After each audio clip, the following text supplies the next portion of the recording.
If you've been watching the snowboarding competitions at the Winter Games in South Korea in the past few nights, there's no other way to describe some of the feats than simply amazing. The U.S. snowboarding team is collecting quite a few medals, and as Jeffrey Brown is here to discuss, features some compelling personal stories, including gold medal winner Chloe Kim.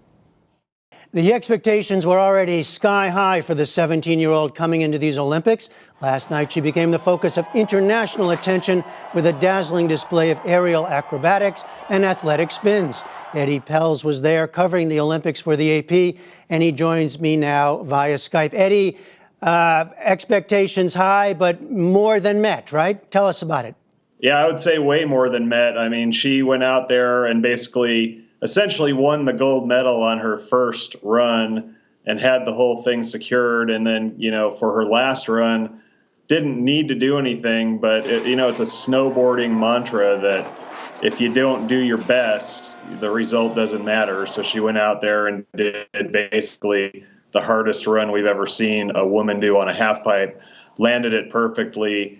And then she could walk away with the gold medal and being able to say, hey, I put my best stuff out there. And to a lot of people, that's really what snowboarding is all about. She's also, of course, the child of South Korean immigrants and now winning gold in South Korea. How is that playing over there? It's playing huge in South Korea. They love their sports stars. They don't have a million of them, but Yoona Kim, they've got all kinds of female golfers, and they will adopt Chloe. She's a California kid, but she knows the storyline. This is where her parents are from. This is where grandma still lives. And they're loving it. I mean, she is ready to go. She's going to be a star in South Korea. She probably already was a big one in America. And what makes her stand out, especially in a sport where the risks get ever greater? Yeah, I mean, I think, she's small and she's smiley and she's got a bubbly personality, but you shouldn't let that overshadow the fact that she works really hard. I mean, she's the first one out on the half pipe in the morning. She's the last one out there practicing at night. She knows what the risks are, and she's been, for the last 10 years or more, been taking these calculated steps up in progression, and really, also is the most athletic woman out there doing this stuff. So, there's always this reputation of snowboarders being these kind of dudes who are just out there, who cares? No, she's a professional. She's been working hard and she's pretty athletic. She'd probably be a great tennis player too, whatever. And Americans are continuing to dominate this sport. Just take us quickly through a couple of the other great performances you've seen this week.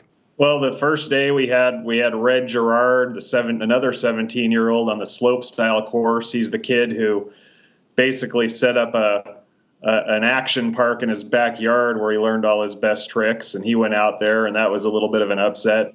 The second day at slopestyle, the great Jamie Anderson won her second gold medal. The weather was really bad. A lot of people were complaining, but we were talking about how these people are real pros. She went out there in bad conditions, put down a run that she knew would win, and that was pretty exciting. And then, we had Chloe, also aerial gold, finished third on the half pipe yesterday, and then told us all that she had a separated shoulder, by the way. Wow. And now, of course, the most famous name in the sport is Shaun White going tonight. What are the stakes for him this time?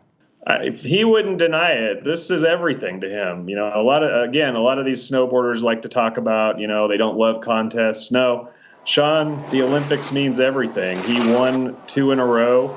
4 years ago was a messy Olympics for him. He finished fourth on the half pipe. He didn't accomplish any of his goals. And he basically, the day after he left Russia, said, I'm going to do it in 4 years. This is really the only thing he cares about right now competitively. And it's going to be a great contest. There's a couple other kids, Ayumu Hirano from Japan, Scotty James from Australia. We may see a classic, never before seen kind of contest tonight if the weather's good. And I think it will be. All right. We'll be watching. Eddie Pelz of the AP from South Korea. Thanks so much. All right. Thank you.